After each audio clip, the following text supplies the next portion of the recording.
మరి చాలా వరకు పనులు మేము చేసి పెట్టినాం, పటిష్టంగా చేసి పెట్టినాం. మరి ఎందుకు సంభవిస్తున్నట్టు ఈ ఆత్మహత్యలు, ఈ లక్షల ఎకరాల్లో పంటలు ఎందుకు పోతున్నట్టు? దయచేసి జర్నలిస్ట్ మిత్రులతో నేను ప్రార్థిస్తా ఉన్నా, మీరు కూడా ఆలోచన చేయాలి. మీరు ప్రజల పక్షాన ప్రజల కోసం ఉండేవాళ్ళు కాబట్టి నేను మీకు కూడా అప్పీల్ చేస్తా ఉన్నా, ఈ పరిస్థితి ఎందుకు వచ్చినట్టు మీరు కూడా పరిశీలన చేసి రాయండి. ప్రజల పక్షాన్ని నిలబడండి, రైతుల పక్షాన్ని నిలబడండి. ఇది రాష్ట్రం యొక్క మేలును కాంక్షించి. రాజకీయాలు ఎప్పుడు ఉంటుంటాయండి, రాజకీయాలు పెద్ద ఇష్యూ కాదు. రాజకీయం ఎన్నికలు వస్తాయి, గెలిచేటోడు గెలుతాడు, ఓడతాడు, ఎల్లయ్య కాకపోతే పుల్లయ్య కాకపోతే మల్లయ్య ఓడోడు. అది సాధారణంగా జరిగే విషయం, రొటీన్, దానికి పెద్ద ఇంపార్టెన్స్ లేదు. కానీ ఈ సామాజికమైనటువంటి పరిస్థితి తెలంగాణలో అద్భుతంగా మారి ఉన్నత శిఖరాగ్రాలకు చేరుకొని దేశంలోనే నంబర్ 1 స్థాయికి ధాన్యం ఉత్పత్తిలో ఎదిగిన రాష్ట్రం అనతి కాలంలో, ఇంత స్వల్ప కాలంలో ఎందుకు ఈ బాధకు గురి కావాలి? దీనికి కారణం ఏంటి? నంబర్ 1, అద్భుతమైనటువంటి ప్రపంచ దేశాలు, యుఎన్ఓ దేశంలో దాదాపు 15-16 రాష్ట్రాలు కొనియాడి వాళ్ళు అమలు చేసుకుంటున్న పథకం మిషన్ భగీరథ.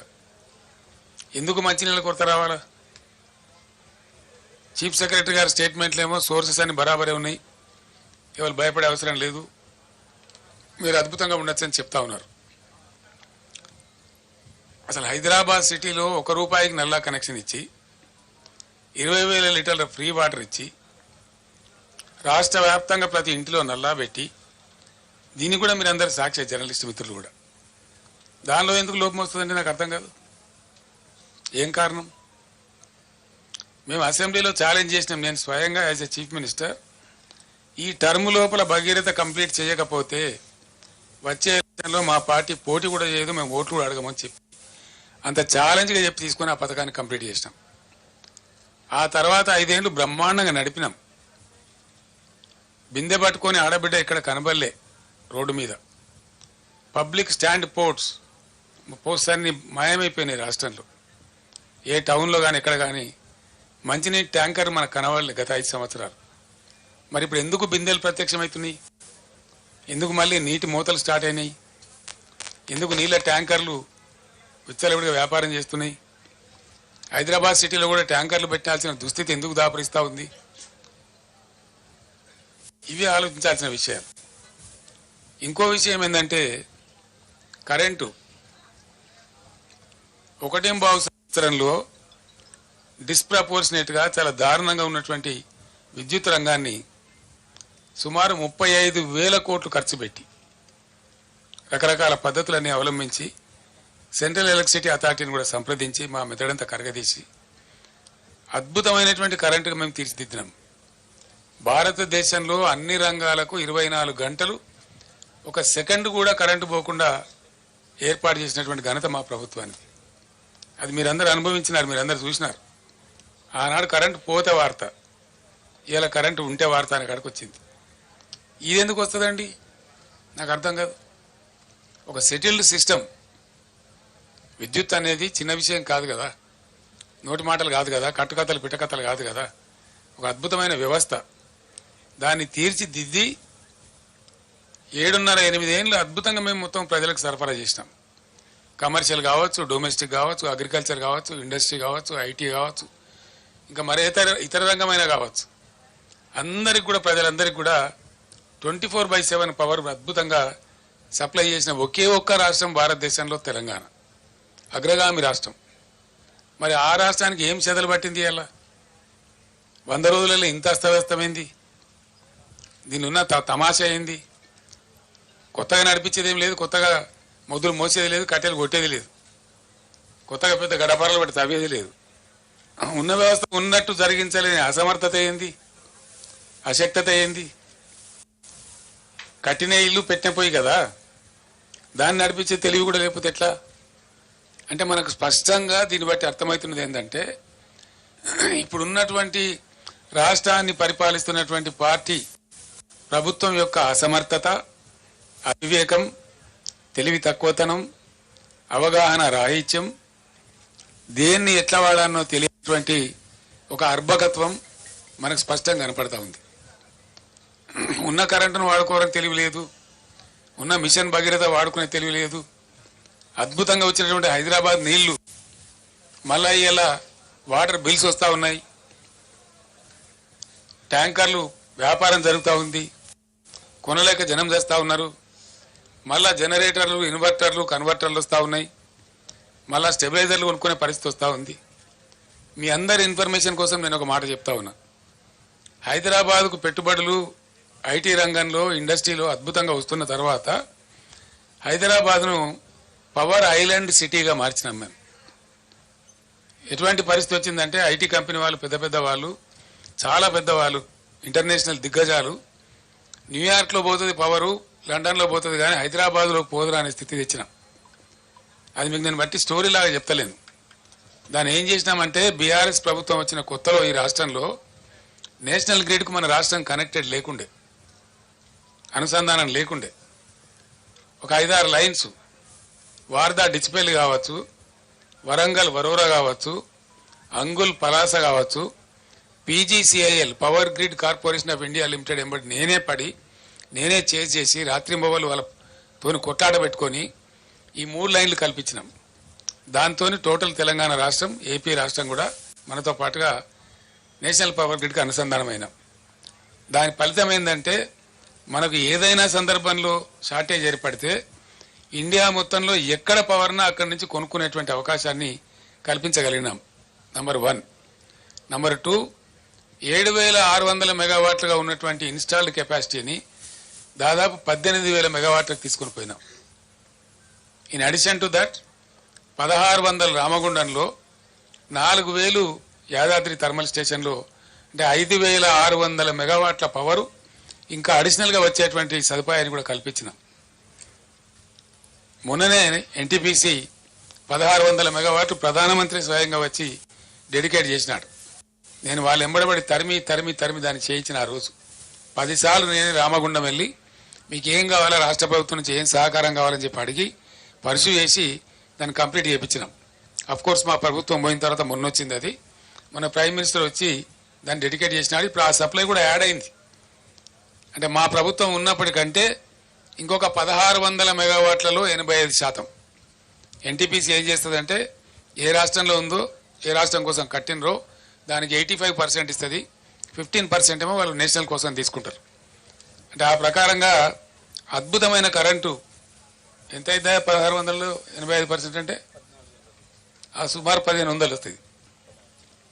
1,450 నుంచి 1,500 మెగావాట్లు అదనంగా యాడ్ అయింది. చేస్తే ఈ ప్రభుత్వం పట్టించుకొని చేస్తలేదు, కానీ ఈ పాటికి యాదాద్రిలో కూడా 1-2 యూనిట్లు వచ్చే అవకాశం కూడా ఉండే. అంటే ఇక్కడ 1,500, 1,600 వచ్చే అవకాశం ఉండేది మన సొంతం. దీని నుంచి ఒక యూనిట్ కూడా బయటకి ఇచ్చే అవసరం లేదు. మరి ఇంత ఉజ్వలంగా తయారైనటువంటి పవర్ సిస్టమ్ ఎందుకు ఈరోజు ఇబ్బంది పడతా ఉంది? ఇది పరిపాలకుల అసమర్థత అవునా కాదా? దయచేసి మీరే ఆలోచన చేయాలి. ఇది పని చెయ్యలేనటువంటి, పని చేతగానటువంటి ఒక అసమర్థ ప్రభుత్వ విధానం అనుకోవన్నా దీన్ని ఏ విధంగా అర్థం చేసుకోవాలా? లేదు అంటే మనకు దరిద్రం ఉందంటే అర్థం చేసుకోవచ్చు. ఉండి దరిద్రం ఎందుకండి? ఏం కారణం చేత? ఇంకోటి మనకు తర్వాతనండి, అంత గుర్తించడం అవసరం లేదు రాహుల్, చెప్తాం, నో ప్రాబ్లం. ఇంత అద్భుతమైన పవర్ సిస్టమ్ ఎందుకు ఫెయిల్ అవుతా ఉంది రాష్ట్రంలో? 7 ఏళ్ళు నడిచినటువంటి సిస్టమ్, 7 ఇయర్స్ అద్భుతంగా అందరికీ అందుబాటులో ఉన్న కరెంటు స్విచ్ ఆఫ్ చేసినట్టుగా ఎందుకు మాయమైంది? దీనికి ఎవడు సమాధానం చెప్పాలా? ఎవడు బాధ్యత తీసుకోవాలా? ఈ క్రాస్ టాక్ కాదండి రాహుల్ గారు. You question your own heart, what is wrong with the system? 7 ఏళ్ళు 7.5 ఏళ్ళు బ్రహ్మాండంగా నడిచినటువంటి సిస్టమ్ 3 నెలల లోపల నడుస్తలేదు అంటే ఎవల అసమర్థత అండి? ఎవల ఫెయిల్యూర్ ఇది? 100కు 100% నేను ఆరోపిస్తున్నా ఇప్పుడు ఉన్నటువంటి అసమర్థ, అవివేక, తెలివి తక్కువ కాంగ్రెస్ పార్టీ యొక్క అసమర్థత, మరేం కాదు. వాళ్ళకి వాడుకోవస్తలేదు, వాళ్ళకి తెలివి లేదు పాపం. మేమన్నా టెక్నోక్రాట్స్ని పెట్టి నడిపినాం, మాకు తెలివి లేక కాదు. పవర్ సిస్టంలో మొత్తం ఐఏఎస్ ఆఫీసర్లను తొలగించి 100% టెక్నోక్రాట్స్ని పెట్టినాం మేము. ట్రాన్స్కో కానీ, జెన్కో కానీ, డిస్ట్రిబ్యూషన్ సిస్టంలో కానీ 100% టెక్నోక్రాట్స్ని పెట్టినాం. వాళ్ళ ఆధ్వర్యంలో నడిపినాం. వాళ్ళకి తెలుసు ఎట్లయితే బాగా నడపచ్చు అనేది తెలుసు వాళ్ళకు, కాబట్టి సమర్థవంతంగా నడిచింది. ఇప్పుడు వీళ్ళు ఐఏఎస్ ఆఫీసర్లు మొత్తం తెచ్చిపెట్టి వానికి పట్టదు, నా మంత్రులకు పట్టదు, తీరికలు లేవు వీళ్ళకు. వీళ్ళకి రాజకీయాల కోసం తీరికలున్నాయి కానీ ప్రజల అవసరాల కోసం తీరికలు లేవు. రైతు బంద్ వేయడానికి తీరిక లేదు. మేము రైతు బంద్ వేస్తే వారం 10 రోజుల్లో వేసేవాళ్ళం. Within 10 days in all the stitches. మొదలు పెట్టినామంటే 10 days, మ్యాక్సిమం ఎప్పుడైనా 12 days అందరు రైతులకు పడిపోయేది. ఇప్పుడు వీళ్ళు అనుమానాలు కలిగించి 5 ఎకరాలకు ఇస్తామని, 3 ఎకరాలకు ఇస్తామని, 7 ఎకరాలకు ఇస్తామని ఇందులో పెద్ద విజయం సాధించినట్టు, తోకమట కథ చేసినట్టు, అదేదో గొప్ప డంబాసారం అన్నట్టు, అదేదో వేస్ట్ పథకం అన్నట్టు వీళ్ళు ఇష్టారీతిగా మాట్లాడుకుంటా. నేను మాట్లాడలేదండి, ఇది 4వ నెల కాబట్టి నా గొంతుప్తా ఉన్నా. ఎవడైనా కొత్తగా గెలిస్తే వాళ్ళకి టైం ఇస్తాం, 2 months 3 months 4 months టైం ఇస్తాం. వాళ్ళు కూడా సర్దుకోవాలా, అర్థం చేసుకోవాలా, అవగాహన చేసుకోవాలి. ఇలా మంచినీటి పథకం ఏందండి Bhagiratha, what is wrong with it? అద్భుతంగా నడిపినమే 5 ఏళ్ళు 6 ఏళ్ళు బ్రహ్మాండంగా ప్రతి ఇంటికి నల్లతో నీళ్ళు వచ్చినాయే, రాలేదా? మళ్ళీ ఇవాళ ఎందుకు ఆనాడు ఒక బిందె కనిపించిందా? హైదరాబాద్ నగరంలో కానీ, బయట ఊళ్ళల్లో కానీ, గ్రామాలలో కానీ ఒకరైనా ఒక ట్యాంకర్ కనబడ్డదా? ట్యాంకర్ల బిజినెస్ కనబడ్డదా? ఇవాళ ట్యాంకర్లు కొనుక్కునే దుస్థితి ప్రజలకు ఎందుకు వచ్చింది? బిందెలు బట్టి మోసుకునే పరిస్థితి తెచ్చినటువంటి కారకులు ఎవరు? ఇవాళ ఆ అసమర్థులు ఎవరు? ఇవాళ గవర్నమెంటు, ముఖ్యమంత్రి, మంత్రులు కాదా? వీళ్ళు సమీక్ష జరిపినరా? కనీసం పట్టింపున్నదా వీళ్ళకు? వ్యవసాయం ఏం జరుగుతూ ఉందని సమీక్ష ఉందా? ఇవాళ పంటలు ఎండినాయి. నాకుండే సమాచారం మేరకు 15 లక్షల పైచిలకు ఎకరాల పంటలు ఎండుతా ఉన్నాయి. పంటలు ఎండని జిల్లానే లేదు, పంటలు ఎండనటువంటి జిల్లానే లేదు. ఒక్క నల్లగొండ జిల్లాలోనే సాగర్ ఆయకట్టు మిగతాయి కలుపుకుంటే 3.5 లక్షల నుంచి 4 లక్షల మధ్య పంట ఎండిపోతా ఉంది. అన్ని నియోజకవర్గాలు ఎండుతా ఉన్నాయి. ఆలేరు నియోజకవర్గంలో ఎండుతా ఉంది, భువనగిరిలో ఎండుతా ఉంది, తుంగతుర్తిలో ఒక 25,000 ఎకరాలు. ఈరోజు రైతులు చెప్పినారు, వాళ్ళు చెప్పిన లెక్క నాకు నేను కళ్ళతో చూసిన లెక్క. ప్రతి ఊరికి 200, 300, 400 ఎకరాలు ఎండుతా ఉంది. ఇవాళ సూర్యాపేటలో ఒక 20-24 ఎకరాలు ఎండుతా ఉంది. భయంకరంగా సాగర్ ఆయకట్లో కూడా చాలా తీవ్రంగా ఎండిపోయింది పంట. ఎందుకండి? ఏం కారణం చేత ఎండబెట్టిన మీరు సాగర్ ఆయకట్లో? ఈ రోజు కూడా నాగార్జున సాగర్లో even today when I'm speaking to the press, MDDL కంటే అబోవ్గా 7 TMC వాటర్ ఉంది. ఎండిడిఎల్ కింద కూడా మనం వాడుకోగలిగిన మరో 7 TMCల వాటర్ ఉంది. 14-15 TMCల వాటరు ఇప్పుడు కూడా సాగర్లో వాడుకోగలిగే పరిస్థితి ఉంది. ఆనాడు కూడా ఈ బుడముండ KRMB ఉండే. KRMB అంటే ఎవడండి? వాడు మన సూపర్ బాసా? వాడు 2 రాష్ట్రాల మధ్య నీటి పంపిణీకి సమన్వయకర్త గంతే. వాడే మనకు బాస్ కాదు కదా. వానికి అప్పచెప్పి టోటల్ ప్రాజెక్టును తెలివి తక్కువగా, తెలివిహీనంగా ఆ కేంద్ర మంత్రి తీయగపుల్లగా మాట్లాడితే KRMB చేతుల మొత్తం అధికారాన్ని అప్పచెప్పి ఇలా నాగార్జున సాగర్ కట్ట మీదకి ఎక్కలేనటువంటి దుస్థితిని తీసుకొచ్చిన అసమర్థ ప్రభుత్వం ఎవరండి? ఎప్పుడు మమ్మల్ని కూడా KRMB నిరోధించేది, మేము దటాయించేది వాళ్ళను. మాకంటే ఆంధ్ర ఎక్కువ తీసుకున్నది పోయిన 2-3 సంవత్సరాలలో. మా క్యారీ ఫార్వర్డ్ ఇవ్వాలి, మాకు రైట్ ఉన్నదని చెప్పి వాళ్ళు ఆపిన తూములు లేపి 4 తళ్ళు 3 తళ్ళు ఇచ్చినాం. 8 పంటలు నాగార్జున సాగర్ కింద 1 ఎకరం కూడా ఎండనేయకుండా పండించినాం. దాదాపు 18 పంటలు కొన్ని వర్షతలతోని దాదాపు 10 సంవత్సరాల పాటు ఎండనీయలే, 1 ఎకరా కూడా ఎండనీయలే. ఇవాళ ఎందుకు లక్షల ఎకరాలు ఎండిపోయింది సాగర్ కింద? ఎందుకు అల్లాడుతున్నది రైతాంగం? ఇది బాధ కాదు రైతులది. చిల్లర కాయగూరకుడు మాటలు, పూటకొప్ప PR స్టంట్ పెట్టి అని లంగా ముచ్చలు ప్రచారం చేసి ప్రజలు పట్టరా? రాజకీయాలు చేద్దాం, మత్తుగా చేద్దాం రాజకీయాలు. మేము కూడా చాలా చేసినాం, చాలా మందిని పాత్ర పెట్టినాం, చాలా మందిని ఎత్తినాం, చాలా మందిని ఎక్కినాం, మేము గద్దెలు ఎక్కినాం. 10 సంవత్సరాలు మేము కూడా పరిపాలన చేసినాం. అదంతా పెద్ద గొప్ప విషయం కాదు. అధికారం వస్తూ ఉంటుంది, పోతూ ఉంటుంది, నథింగ్ గ్రేట్ అబౌట్ ఇట్. కానీ ప్రజలు ఎక్కడ పోవాలా? నీ రాజకీయం నా రాజకీయం అంతా ప్రజలు కదా, ముఖ్యంగా రైతాంగం కదా, గ్రామాలు కదా. పట్టుగొమ్మల్లాగా ఉన్న పల్లెసీమలలో ఎలా బోరు బండ్ల హోరు వినిపిస్తా ఉన్నది. బంద్ అయినాయి బోరు బండ్లు. గత 8 ఏళ్ళుగా బోరు బండి కనవాళ్లే, అడ్రస్ లేకుండే. కరెంటు వైండింగ్ మోటార్లు మళ్ళీ అద్భుతంగా రోజుకు 20-30 మోటార్లు వైండింగ్ చేస్తా ఉన్నాయి.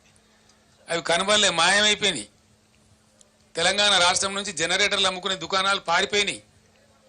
ఇన్వర్టర్లు, కన్వర్టర్లు, స్టెబిలైజర్లు అమ్ముకునే దుకాణాలు దివాలా తీసినాయి తెలంగాణలో. మళ్ళీ ఇవాళ అవి కొనే దుస్థితి ఎందుకు వస్తూ ఉన్నది ఈ రాష్ట్రంలో?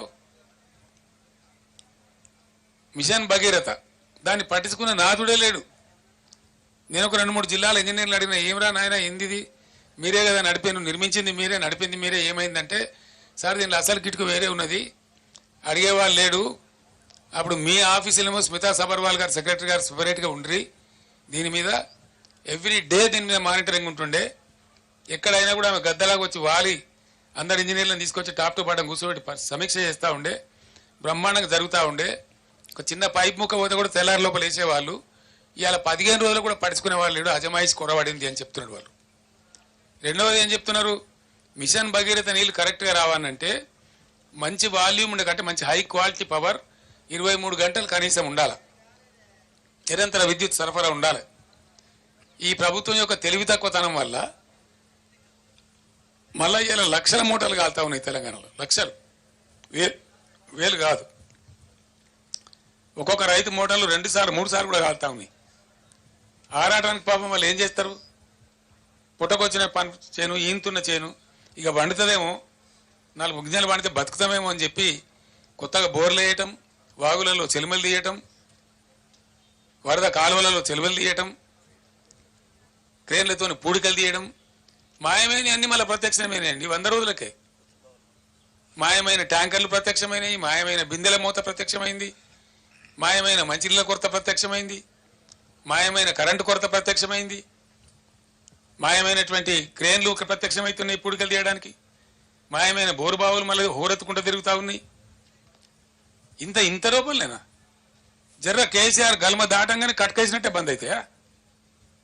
ఏమన్నట్టు, ఎందుకు జరుగుతున్నట్టు పరిణామాలు? నేను జోక్గా చెప్తానండి, దయచేసి ఇది సమాజం యొక్క విషయం, ప్రజల యొక్క విషయం. ఇంకా 3 నెలలు గడవాలా, జూన్ చివరికి పోతే తప్ప మళ్ళీ ఈ ఊటలు రావు. అది భగవంతుడు మన నుంచి మంచి వర్షాలు కురిస్తే ఏ జూలై 15కో 20కో మనకు మళ్ళీ ఊటలు వస్తాయి. వర్షాలు భారీగా కురిస్తే అప్పుడు భూగర్భం మళ్ళా జలంతో నిండితే అప్పుడు వస్తాయి. దాదాపు ఇంకో 3 నెలలు 3.5 నెలలు ఇంకా ఎంత భయంకరమైతుంది పరిస్థితి. దానికోసం మాట్లాడవలసి వస్తూ ఉంది. నేను బాధతో మాట్లాడుతున్నా, దుఃఖంతో మాట్లాడుతూ ఉన్నా. అద్భుతమైన మంచినీళ్ళ సదుపాయం ఉన్న తెలంగాణ నా కళ్ళ ముందే 100 రోజులలో ఇంత నాశనం అవుతుంది. నా కళ్ళ ముందే బిందెలు పట్టుకొని తిరుగుతారు, నా కళ్ళ ముందరనే బోర్లు వేసుకునే దుస్థితి వస్తుంది, నా కళ్ళ ముందరనే మళ్ళీ ట్యాంకర్లు కొనుక్కోవాల్సిన దౌర్భాగ్యకరమైన పరిస్థితులు వస్తాయి అని నేను అనుకోలే. నిజంగా కళ్ళలో నీళ్ళు తిరుగుతా ఉన్నాయి కొన్ని సందర్భాలు చూస్తూ ఉంటే. ఎందుకు షార్టేజ్ ఉండాలండి నీళ్లు? ఏ కారణం చేసి షార్టేజ్ ఉండాలా? What is the reason for that? అదేం లేదు. మేమేం చేసినామండి, హైదరాబాద్ ఏనాటికైనా ప్రధానం కాబట్టి ఎల్లంపల్లి నుంచి సింగిల్ లైనే ఉంది, అక్కడ నుంచి ఎక్కువ వచ్చే అవకాశం లేదు. ఒకటే లైన్ వేసేప్పుడు అంతే చేసిండ్రు. సంవత్సరానికి 10-12 TMC వస్తుంది. కృష్ణ నుంచే ఫేజ్ ఉందని చెప్పి సాగర్లో డెడ్ స్టోరేజ్ ఉంటుందని, 100 TMCల పైచిలకు డెడ్ స్టోరేజ్ ఉంటుందని, పాత అక్కంపల్లి మీదనే ఆధారపడకుండా 1450 కోట్లతో మేము సుంకిశాల ప్రాజెక్ట్ కూడా మంజూరు చేసినాం. అది కూడా ఆల్మోస్ట్ దగ్గర పడ్డది. 70-75% పనులు అయిపోయినాయి మా ప్రభుత్వం పోయేనాటికే. నేను మొన్న కాంట్రాక్టర్ని అడిగిన, ఏమరా ఎంతవరకు వచ్చింది పని అని అడిగితే, సార్ ఈ గవర్నమెంట్ చేయమని చెప్తే మేము 2 నెలలు 3 నెలలు చేసి అందిస్తాం సార్ అని చెప్తున్నారు వాళ్ళు. ఒకసారి అది మళ్ళీ కలిసిందంటే బ్రహ్మాండంగా అసలు నీటి సప్లై డోకా ఉండదు. సాగర్లో పూర్తి స్థాయి నీటి మట్టం వాడుకునేటువంటి పరిస్థితి ఉంటుంది, 100 TMCలు ఉంటుంది. కాబట్టి ఇవి ఏం చేయకుండా, ఇవి ఏం పట్టించుకోకుండా, దీని మీద సమీక్షలు లేకుండా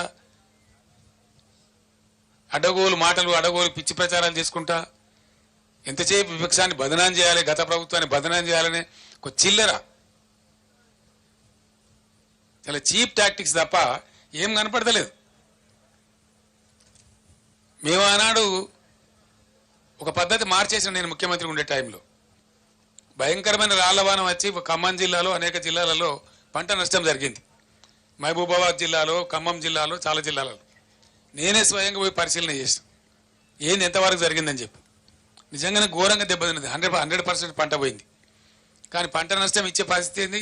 ఆ రోజు వరకు కూడా కేంద్ర ప్రభుత్వాన్ని నివేదిక పెట్టాలి, ఆ తోకగాలు రావాలి 3 నెలలకు, వాడు వచ్చే వరకు ఏమి ఉండదు, వాడు ఉల్టా రిపోర్ట్ రాయాలి, వాడేమి ఇయ్యాడు, వీడు తీసుకోడు, రైతుకు అందదు. దాంతో నేనే నిర్ణయించి రైతులు బలపడుతున్నారు కాబట్టి తెలంగాణ రాష్ట్రంలో మంచిగా అవుతున్నారు కాబట్టి మళ్ళా వాళ్ళ పరిస్థితి దిగజారద్దని చరిత్రలో ఎప్పుడు లేని విధంగా ఎకరానికి 10,000 రూపీస్ ఇచ్చిన నేను ఇన్స్టంట్ శాంక్షన్ అంత వెరీ డే ఆ పొలంలో నిల్చుండే అనౌన్స్ చేసి 5-6 రోజుల లోపల వాళ్ళకి నష్టపరిహారం అందజేసినాం. ఏ తుంగతుర్తికి 6 కోట్లు ఇచ్చినాం. మొత్తం దాదాపు 149 కోట్ల రూపాయలని పంపిణీ చేసినాం ఇమీడియట్గా రైతులకు. అదే విధంగా 149 crores ఇచ్చినాం. రెండో విడత అంటే సుమారు ఒక 500 కోట్ల రూపాయలను పంచినాం రైతులకు మేము. ఇవాళ లేదండి, రాలవన వాడిది అడిగే దిక్కు లేదు. ఓ మంత్రి ఓడు, ఓ ఎమ్మెల్యే ఓడు, దొంగలు కదా ముఖం సాటేసినట్టు.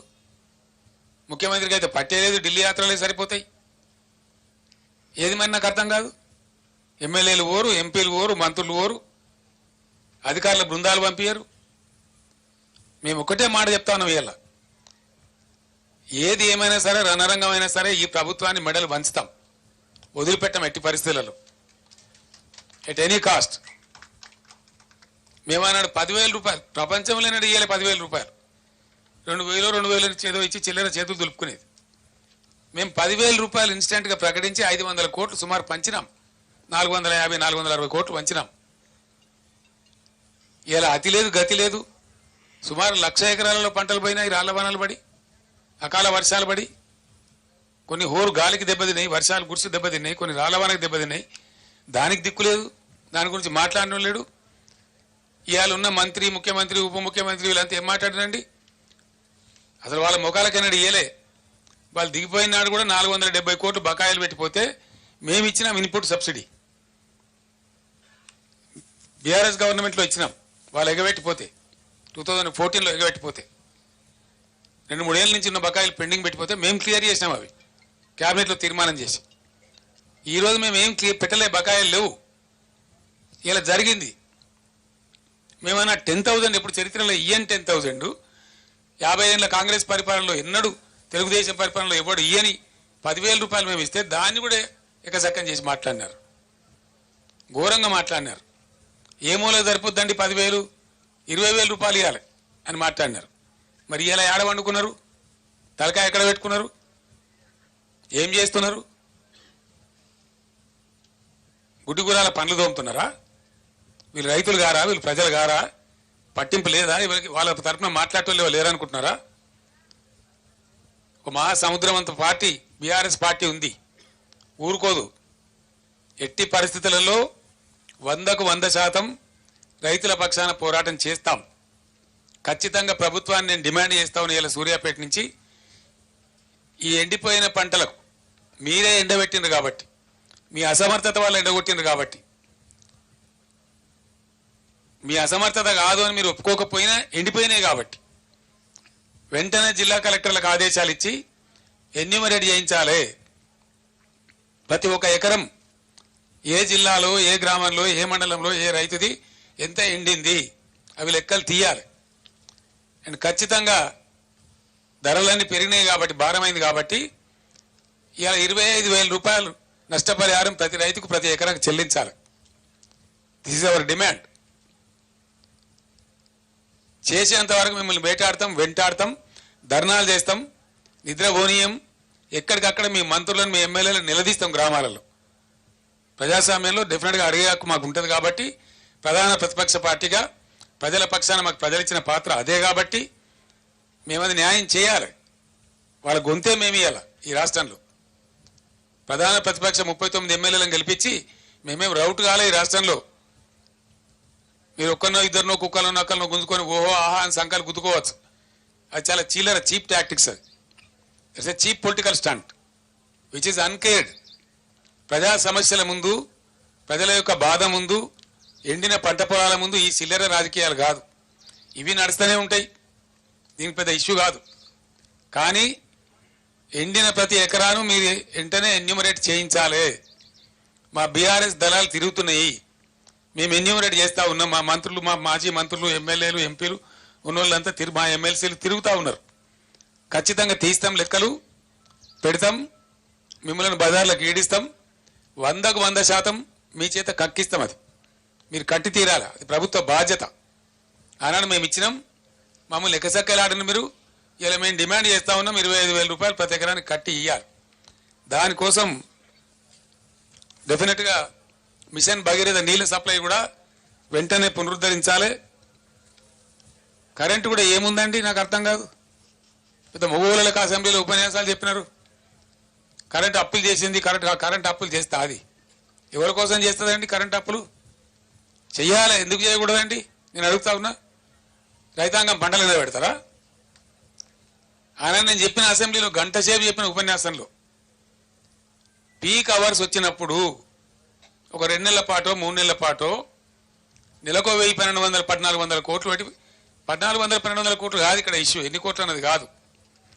ఎంత కరెంటు షార్టేజ్ ఉంటే అంత పర్చేజ్ చేయాలి, ఇవ్వాలి, సప్లై చేయాలి. మేము అదే పని చేసినాం. అందుకే ఆనాడు రెప్పపాటు కరెంటు పోలే. మేము ఎప్పటికప్పుడు సమీక్షలు చేసుకొని కొంతమేర పెంచిన తర్వాత అప్పటికి లోడ్ ఏర్పడుతుంది అన్నమాట. అనూహ్యమైన లోడ్ వస్తుంది.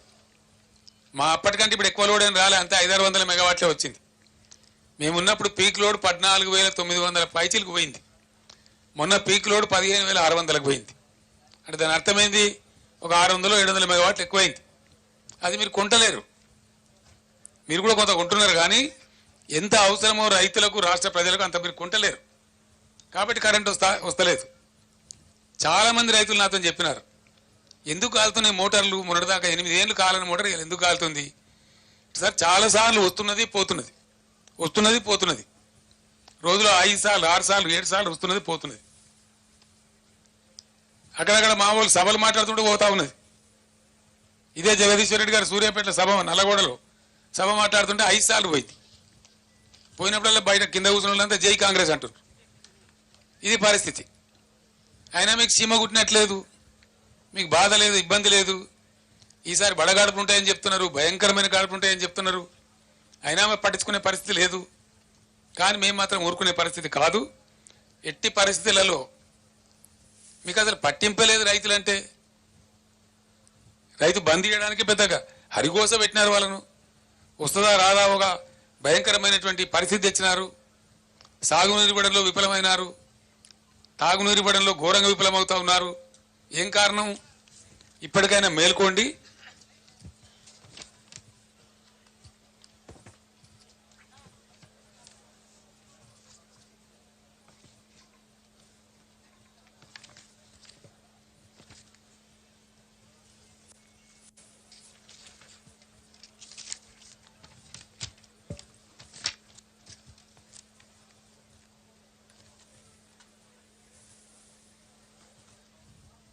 ఒక్క మోటార్ కాలనీయలేదే మేము, ఒక్కటంటే ఒకటి కూడా.